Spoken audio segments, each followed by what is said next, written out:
Hello, ladies and gentlemen, and welcome back to Robinson Run. I'm your host, Brady Kreitzer. Today we are going to meet the fourth member, finally, of the Robinson Run micro history. We've met the Walker brothers, Gabriel and Isaac. We've met James Ewing. And now today we meet the final piece of the puzzle as we approach the big conclusion here of Robinson Run. We're not there yet, though. And his name is Joseph Scott. So let's talk a little bit about Joseph Scott, why he's unique, and why this is a really special episode. As I've been making this program, I've been meeting a lot of really interesting people who live in this area. And a man I've become very close friends with over the last year is named John Scott. And John is good enough to join us here on this episode, and I was able to sit down with him and really pick his brain. He's sort of like a walking encyclopedia when it comes to all things 18th century here in the western part of Allegheny County. And that is information he came by honestly, because John Scott is a descendant directly of Joseph Scott, the man who is really the center of today's episode and a huge part of the story moving forward. On top of that, John Scott lives on not just a farm, but the oldest family farm, the oldest farm of any kind in Allegheny County. So he's this amazing person with this wonderful, amount of information to share with us on one of the most historic properties here in the region. So let's talk a little bit about Joseph Scott. We'll go to John throughout the course of this episode and talk about what makes him unique. Number one, Joseph Scott is going to come to western Pennsylvania, much like Isaac Walker and much like Gabriel Walker. Remember, they are members of the congregation of the Reverend John Cuthbertson, that traveling Presbyterian minister. He's one of these transplants. And if you want to do a deep dive into that information, go back to episode 2 of Robinson Run and see exactly how this Lancaster community transplanted here.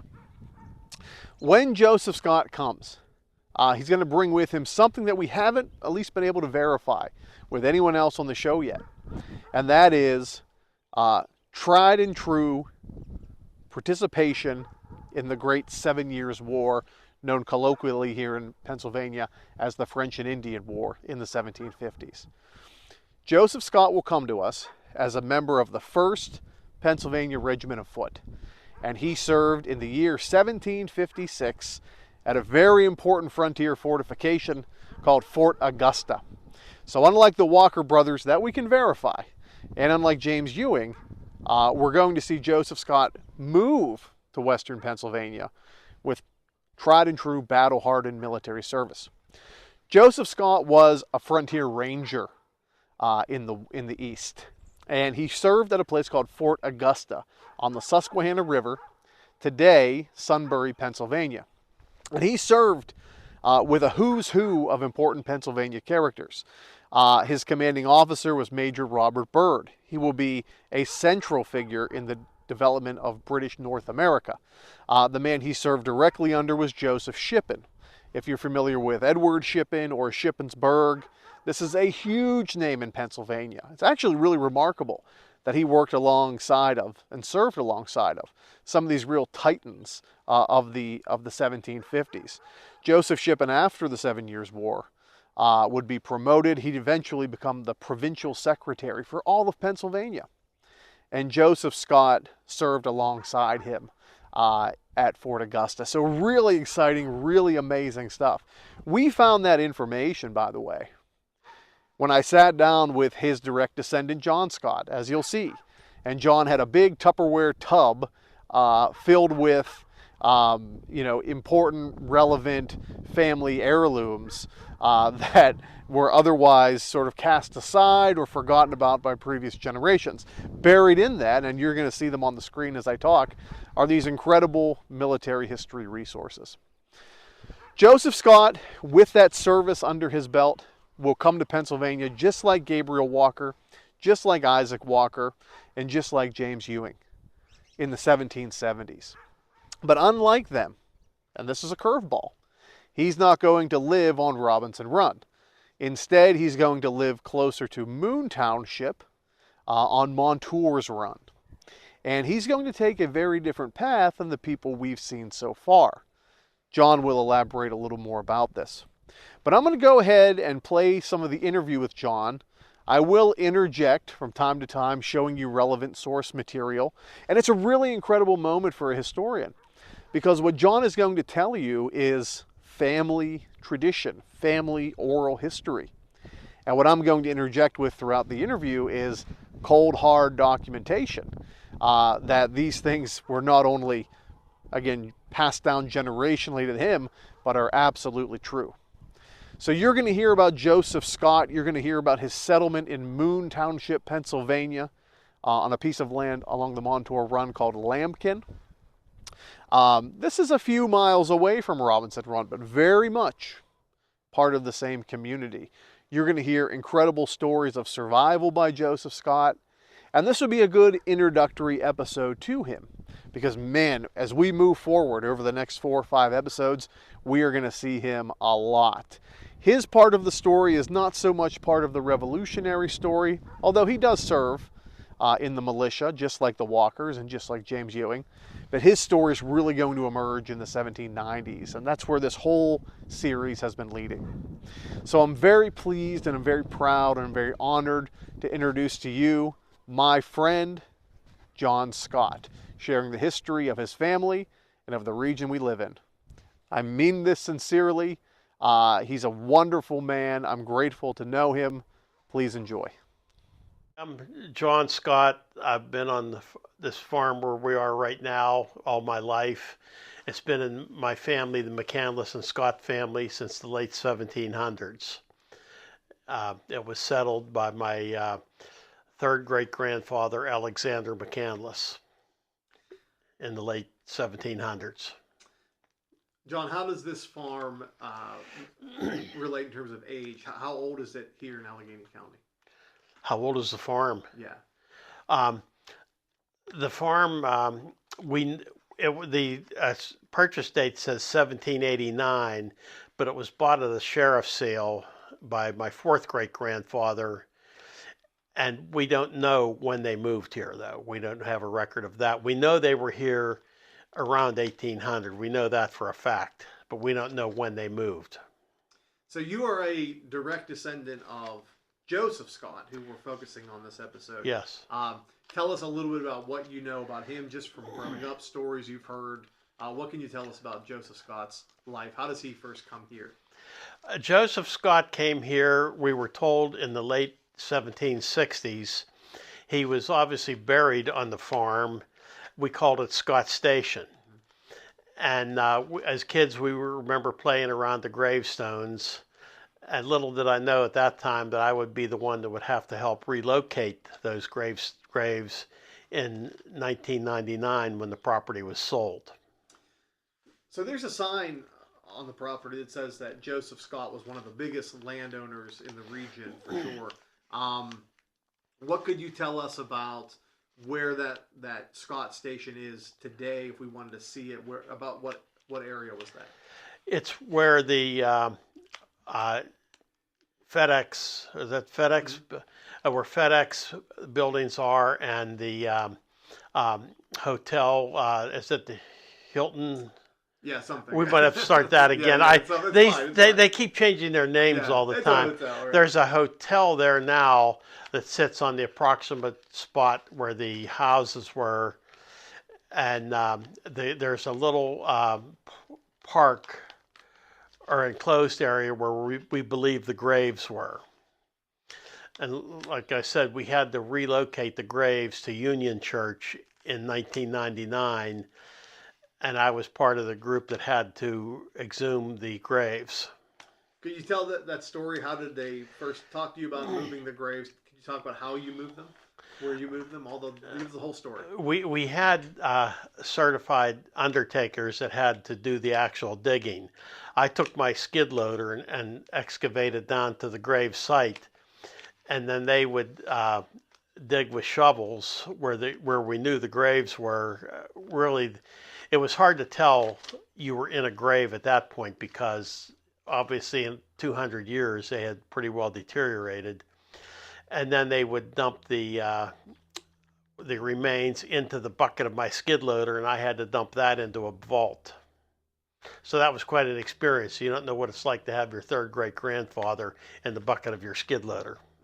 What was that like for you? I mean, just the idea of what you were doing, what you were looking at. What was that experience? Did you understand the history of it when you were doing it? Oh, yes, I knew that. In fact, my cousin and I both had to do eulogies when we reburied them at Union. And that's where in my research for that, that's where I came up with the scenario that this man fought with the British Army in the French and Indian War. Then he changed sides and fought with against the British Empire in the Revolution.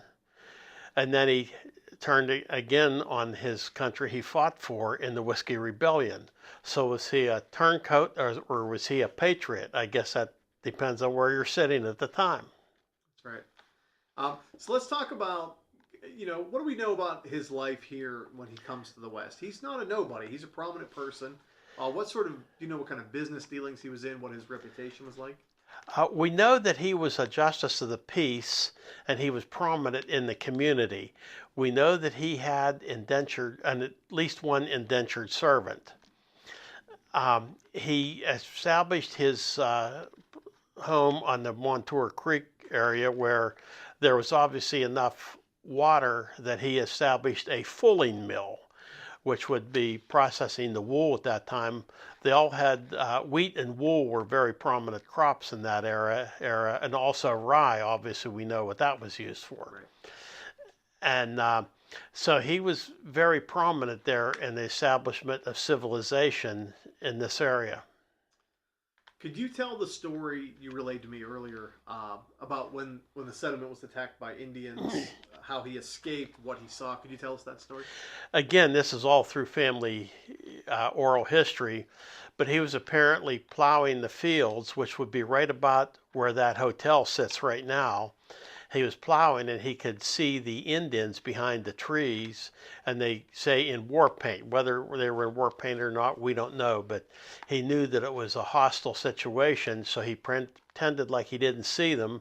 He unhitched his horse from the plow and then went in and hitched up the wagon and told the family, get in the wagon, we're under attack. And he went up to the fort, which sat where Montour's church is right now. And they could look over the hill and watch the cabin burning. And you're a member of that church? Yes, I'm on session in that church. Talk about your rich family history at the Montour Church. The church was originally founded in the late 1700s, and my two ancestors in the area, Alexander McCandless and Joseph Scott, both signed the petition for the first minister, which was, I believe, Reverend Patterson. And so they established that church. At that time, they also used it as a cemetery, a very early cemetery. It became a meeting place. It was up on a high hill where they had good protection from any attack by the Native Americans. But they also had to have it, there was a good spring up there, which they had to have the spring to water their horses. John, we have some examples that we have found together, you and I, in newspapers, and we see Joseph Scott owning property, selling property. He always signs things, Joseph Scott, Esquire. Yeah. What does that mean to you? Why do you think he does that? Probably because of the justice of the peace. We don't know that he was educated. For all we know, he could have been an attorney or something, but we don't know that. But the Esquire probably has to do with the justice of the peace. Now we have basically his whole family lineage here, big poster board, laminated. Could you tell us who made this document? This was made by the husband of my grandfather's sister, and probably in the 1930s. Okay. Let's see if we can get... Our grandfather's sister's husband, I should say. Let's see if we can get this in the shot with you. Maybe you can walk us through this.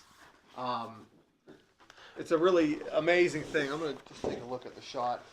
I'll make sure we can see this. Okay. And I have a close up of this. So maybe. Yeah. Can you? Maybe. How about can you see that? Yeah. All right, so let's take us through, if we could. Hi, everybody. Here's Joseph Scott, our figure that we're following on this episode. Maybe walk us through kind of what we know about his life based on this huge family tree we have, John. Well, of course, back then they all had lots of kids. As you can see by the family tree, his first wife passed, obviously with childbirth, with the one daughter here. Yeah, so Jane Morris is going to die March 20th, 1786 at Scott Station. Right, John? Yes, shortly after the birth of this daughter. Yeah, so she'll give birth to Jane Scott on the 5th of March, and she'll die just 15 days later. So pretty common, sad story for us. Yes, and then he remarries this Betsy Schroeds, and that's her their first son together. Joseph Jr. is who I am descended from. Just for the record, this is not you, John, right? No. But Joseph Scott is who I am personally descended from, and he would have been, 64, 65 when this son is born, which is right after he returns from Philadelphia, where at age 64, he was arrested by the federal troops, Alexander Hamilton's troops, and marched to Philadelphia in November. Now, I don't know about you, but I wouldn't want to drive to Philadelphia in November at my age rather than to be marched at that age. And then he comes back, and his son Joseph is born. So he must have been a pretty rugged individual. Absolutely. Here, I'll take this from us. So, John, if you could tell us a little bit, just like when you and I first met, you had told me the story of Joseph being arrested in the Whiskey Rebellion. Yes. That was did you have documentation? It was family, it was basically family lore, but then we did uncover some documents where he was arrested. Some documents later in life, they came forward with these documents. Mm-hmm. And obviously, we had a cousin that did some research on it. But when you're young like that, you don't pay as much attention as you should have. Yeah. Can you tell us maybe a little bit about, from what you know, as a farmer, making money from the land, what was the importance of whiskey here in Western PA? Well, at that time, they had no outlet for their crops to turn it into cash. Obviously, if you're raising, whether it's crops or livestock, you have to find some way of turning that into hard cash to pay your bills. And the whiskey was obviously a way that they could do this. It was easily transported. I know, like today, we raise corn and soybeans. The soybeans are worth 3 times as much per bushel as the corn, but it costs the same amount to truck them to market. So obviously soybeans, for that reason, is a more profitable crop that way. In that times, it was sure a lot easier to transport a jug of whiskey than it would have been 10 bushels of corn or 10 bushels of rye. We've been looking at a treasure trove of documents here today, John. Just talk about maybe being a descendant. Is that something that is important to you? You carry on Joseph Scott's name, but also 200 years of family history. Talk about maybe that idea, how you got all this stuff, what it means to you. How that happened, when you've been in one place, when your family's been in one place for a long time, you've never moved, therefore things don't get thrown away. Things just get stuffed in the attic and the basements. And then also when you're here, other people might have things and they're going to nursing homes or retirement homes, and they say, here, you keep this stuff, nobody else wants it. So you accumulate a lot of documents that way, and you just don't know what you have until you sort through it. What do you want, John, your family's descendants, and even people watching this, what do you want them to know about your family history and about really all this valuable material? Because you have the property as well as the documentation you've been taking care of. So what would a message be to them? Obviously, when you're here, the documents mean a lot more than if you were 500 miles away and having the documents and say, this is from my home where my grandparents grew up. Obviously, when you're on the same plot of land, they mean a lot more. And as you get older, you realize that. As a young person, it doesn't make it's not as big of a deal, but as you get older, you realize what a treasure you have, and you hope somebody else 2 generations down the road also finds it valuable.